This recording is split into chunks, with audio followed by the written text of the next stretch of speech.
हुजूर पाक सल्लल्लाहु ताला अलैहि वसल्लम ने इरशाद फरमाया कि जब तुम मुर्दे को कब्र में डाल देते हो और घर की तरफ वापस आते हो तो उस वक्त में मुनकर नकीर आते हैं। सवाल के लिए एक का नाम मुनकर है और दूसरे का नाम नकीर है।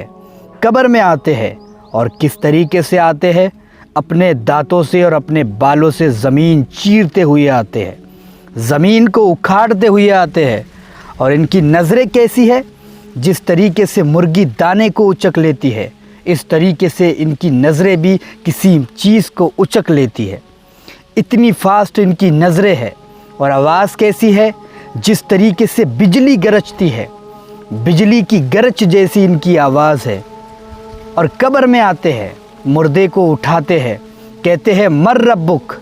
अगर मरने वाला अच्छा होता है तो उसको अच्छे से उठाते हैं और प्यार से उसको उठाते हैं। और अगर मरने वाला बुरा होता है तो उसको झिंझोड़ करके उठाते हैं, उसको झिंझोड़ कर उठाया जाता है और उससे पूछा जाता है मर रब्बुक। अगर मरने वाला अच्छा होता है तो वो कहता है कि मेरा रब अल्लाह है, रबी अल्लाह, मेरा रब अल्लाह है। और मरने वाला बुरा होता है तो वो कहता है कि हाला अदरी, मुझे नहीं पता मेरा रब कौन है। हाला अदरी, मुझे नहीं पता कि मेरा रब कौन है। फिर दूसरा सवाल भी किया जाता है, मा दीनुक, तेरा दीन क्या है। अगर मरने वाला अच्छा होता है तो वो कहता है मेरा दीन इस्लाम है। और मरने वाला बुरा होता है तो वो कहता है हाला अदरी, मुझे नहीं पता, मैं नहीं जानता मेरा दीन कौन सा है।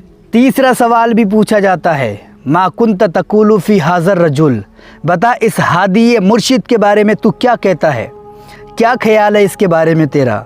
अगर मरने वाला अच्छा होता है तो वो कहता है कि ये मेरे आका सल्लल्लाहु ताला अलैहि वसल्लम है, ये मेरे मोहम्मदुर रसूलुल्लाह है, ये अल्लाह के पैगंबर, अल्लाह के रसूल है और मेरे आका व मौला है। और अगर मरने वाला बुरा होता है, बद होता है, गुनहगार होता है तो वो कहता है कि हाल अदरी, मुझे नहीं पता, मैं नहीं जानता ये बंदा कौन है, ये मुर्शिद कौन है, मैं इसे नहीं पहचानता। कहते हैं कि जब जैसे ही सवाल जवाब ख़त्म हो जाते हैं तो एक आवाज़ आती है कि जिसने अच्छे जवाब दिया है, जिसने मेरे बारे में अच्छा कहा है, जिसने मेरे रसूल को अच्छा कहा है, उसके लिए जन्नत की राहें खोल दो, जन्नत की राहें बिछा दो, उसके लिए जन्नत का ताज उसको पहना दो, जन्नत की खिड़कियाँ उसकी कब्र में खोल दो और उसकी कब्र को गुलजार बना दो। और कहा जाता है कि जिसने जवाब नहीं दिया, जिसने मेरे रसूल की पैरवी ना की, जिसने मुझको नहीं माना, उसके लिए दोज़ख की राहें खोल दो, दोज़ख की खिड़कियाँ उसकी तरफ खोल दो और आग का ताज उसको पहना दो, आग के जूते उसको पहना दो और उस पर अज़ाब मुसल्लत कर दो, सांपों की बारिश उस पर मुसल्लत कर दो। सांप इतने बड़े बड़े कि ऊँटों की गर्दनों जैसे सांप आप पर छोड़ दिए जाते हैं, बिच्छुओं की बारिश आप पर कर दी जाती है और आग का बिछोना, आग का सोना, आग का होलना कर दिया जाता है। आपकी कब्र को इतना तंग कर दिया जाता है कि इधर की फसली उधर और उधर की फसली इधर हो जाती है और आग की बारिशें, सांप की बारिशें, बिच्छुओं की बारिशें आप पर नाजिल कर दी जाती है। एक फरिश्ता ऐसा आता है जिसको ना तो कुछ सुनाई देता है और ना ही कुछ दिखाई देता है, वो आप पर अजाब मुसल्लत करते चला जाता है। आप उसको कुछ भी बोलो वो आपकी बात नहीं सुनेगा। ये होता है कब्र का अजाब। और आप कहेंगे कि ए मालिक, मुझे बख्श दे, मुझे कुछ वक्त दे ताकि मैं दुनिया में जाकर फिर से इबादत करूं और फिर से तेरी इबादत में मशगूल हो जाऊं।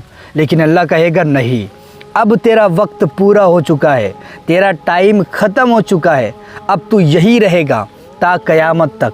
जब तक क़यामत नहीं आ जाती तब तक तू यहीं पर रहेगा और इसी अजाब में जिएगा। कहते हैं कि 1000 साल जलने के बाद जब वो इंसान बाहर निकलेगा तो फरिश्ते अपने हाथों से उसे फिर से उसी घड़े के अंदर धक्का दे देंगे और फिर उसको वहीं पर गिरा देंगे। मतलब उस पर अजाब चलता ही रहेगा, बंद नहीं होगा। मरने के बाद ये सारी चीज़ें हमारे साथ भी होने वाली है। तो दोस्तों, आज से ही अपनी ज़िंदगानियों को अल्लाह की राह में डाल दो।